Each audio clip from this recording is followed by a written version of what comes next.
Database को create करने के बाद अब हम फॉर्म की डिजाइनिंग और फॉर्म को क्रिएट करना और उसकी मदद से रिकॉर्ड ऐड करने का तरीका देखते हैं। देखिए, हमेशा याद रखें कि प्रोफेशनल लेवल पे जब भी रिकॉर्ड ऐड किए जाते हैं तो वो बेसिकली एक फॉर्म की मदद से रिकॉर्ड्स ऐड किए जाते हैं, जिसकी आसान सी एग्जांपल मैं आपको ये दूं कि अगर आप किसी भी वेबसाइट पर जाकर अपना ईमेल अकाउंट क्रिएट करते हैं, लाइक हॉटमेल की एग्जांपल लेते हैं, आप जब हॉटमेल की वेबसाइट पर जाकर अपना अकाउंट क्रिएट करते हैं तो वो कुछ बेसिक इन्फॉर्मेशन आपसे पूछ रहा होता है और उस बेसिक इन्फॉर्मेशन को फीड करने के लिए उसने एक बड़ा खूबसूरत सा एक फॉर्म बनाकर आपको दिया है और उस फॉर्म में कुछ सवालात एक तरफ होते हैं और उसके सामने छोटे बॉक्सेस होते हैं जिसको हम टेक्स्ट बॉक्स कहते हैं। उस टेक्स्ट बॉक्स में हम लोग बेसिकली रिकॉर्ड ऐड करते हैं। तो ये जो खूबसूरत सा फॉर्म, जो एक यूजर फ्रेंडली फॉर्म हो, एक अंडरस्टैंडेबल फॉर्म हो कि यूजर को बेसिकली डेटाबेस में करना क्या है और रिकॉर्ड किस तरह से ऐड करने हैं, वो तमाम काम बेसिकली हम फॉर्म की मदद से करते हैं।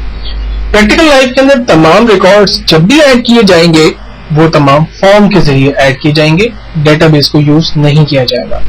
जो पहले 5 रिकॉर्ड आपके सामने मैंने यहाँ पर टेबल में डायरेक्टली ऐड किए थे, उसको ऐड करने का फिलवक्त मकसद ये था क्योंकि मैं आपको टेबल की अंडरस्टैंडिंग देना चाह रहा था, पहली बात।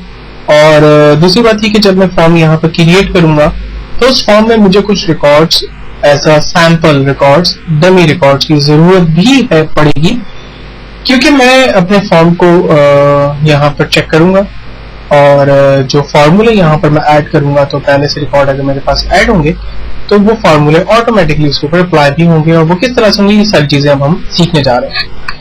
तो फॉर्म को क्रिएट करने के लिए अगेन हम क्रिएट के टैब में चले जाते हैं। हमने टेबल क्रिएट के लिए भी क्रिएट के टैब में से ही काम किया था। फॉर्म को क्रिएट करने के लिए अगेन हम क्रिएट के टैब में जा रहे हैं और यहाँ पर हमारे पास 2 ऑप्शंस हैं। पहला ऑप्शन हमारे पास अवेलेबल है फॉर्म डिजाइन।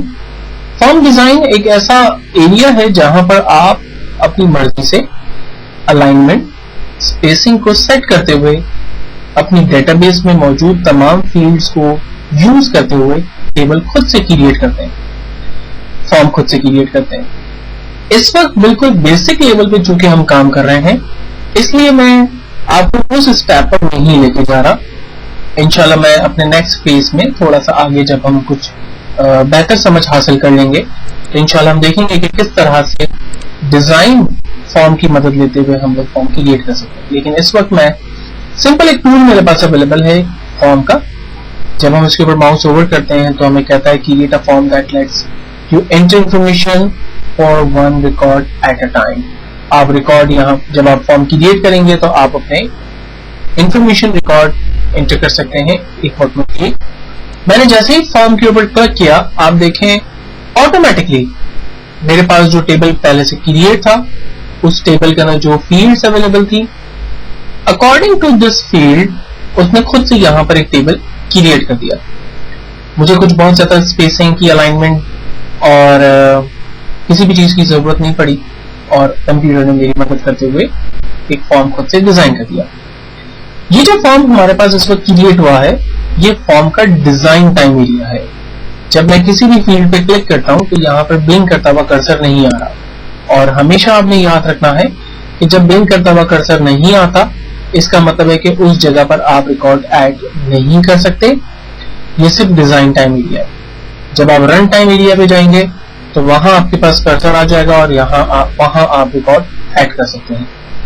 रन टाइम पे जाने के का जो आसान सा तरीका है वो कीबोर्ड से F5 बटन आप दबा, जैसे ही आप F5 बटन दबाते हैं आपके पास स्क्रीन का जो है वो रन टाइम एरिया आ जाता है।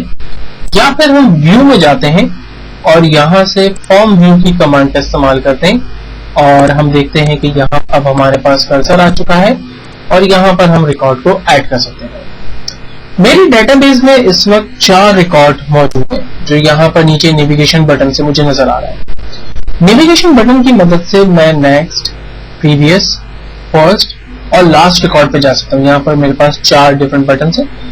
ये बटन मुझे नेक्स्ट रिकॉर्ड की तरफ लेके जाएगा। लाइक मैं 2 of 4 रिकॉर्ड देख रहा हूँ, 3 of 4 रिकॉर्ड देख रहा हूँ, 4 of 4 रिकॉर्ड देख रहा हूँ। इसी तरह से मैं प्रीवियस रिकॉर्ड की तरफ जा रहा हूँ, मैं फर्स्ट रिकॉर्ड को देख सकता हूँ, मैं लास्ट रिकॉर्ड को देख सकता हूँ और अगर मुझे कोई न्यू रिकॉर्ड ऐड करना है तो हम इस बटन पे क्लिक करते हैं जहां हमें कहता है न्यू ब्लैंक रिकॉर्ड। जब मैंने क्लिक किया तो मेरे पास एक न्यू फील्ड ऐड हो गई जहां पर मैं नए रिकॉर्ड की एंट्री कर सकता हूं। तो हम यहां पर एक न्यू रिकॉर्ड ऐड करते हैं।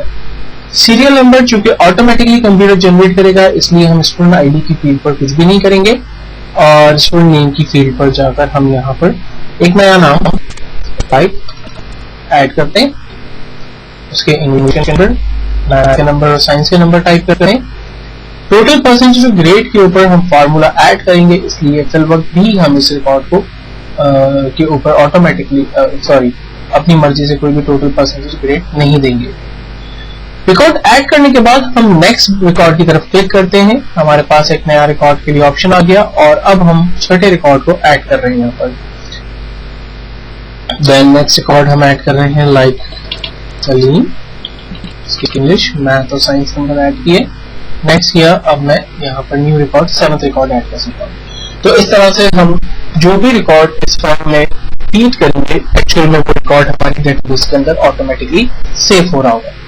इसको चेक करने के लिए हम अपने टेबल पे जाते हैं, लेकिन उससे पहले हम अपने जो इस फॉर्म को हमने क्रिएट किया है इसको सेव करते हैं। फॉर्म को सेव करने के दो तरीके। पहला तरीका तो यह है कि यहाँ ऑफिस आइकॉन पे हमारे पास सेव का बटन आ रहा है, हम उसको क्लिक करें और हमसे ये फॉर्म का नाम पूछेगा, हम यहाँ फॉर्म का नाम डिफाइन करें। दूसरा तरीका, जब हम डायरेक्टली क्लोज का बटन प्रेस करेंगे तो हमसे पूछेगा do you want to save, और हम इसको जब यस करेंगे तो हम अपने फॉर्म का नाम देंगे। मैं फॉर्म का नाम स्टूडेंट डिटेल्स के नाम से ही फॉर्म को सेव करना चाहता हूँ, तो मैंने ओके किया, ये मेरा फॉर्म सेव हो गया। फॉर्म की शक्ल और टेबल की शक्ल हमेशा अलग अलग होती है। फॉर्म की अपनी एक लुक है, उसका अपना एक आइकॉन है, क्योंकि टेबल की अपना एक लुक है, उसका अपना एक आइकॉन है। बहरहाल अब हम डबल क्लिक करते हैं अपने टेबल के ऊपर और जाकर देखते हैं कि जो दो नए रिकॉर्ड्स हमने ऐड किए थे एग्जैक्टली वो दोनों रिकॉर्ड्स हमारे पास ऐड हुए। तो हमें यहाँ पता चल रहा है कि वफी और सलीम के जो दो रिकॉर्ड्स हमने यहाँ पर ऐड किए थे वो हमारे टेबल में ऐड हो चुके हैं। तो इसका मतलब यह है कि बेसिकली आप जो फॉर्म हमने यहाँ पर क्रिएट किया है ये डबल क्लिक करके जब हम ओपन करेंगे तो यहाँ से हम फॉर्म को व्यू कर सकते हैं, रिव्यू कर सकते हैं और रिकॉर्ड्स को ऐड कर सकते हैं। और जो भी रिकॉर्ड हम ऐड करेंगे वो रिकॉर्ड ऑटोमेटिकली हमारे टेबल में फिक्स हो जाएगा, ऐड हो जाएगा।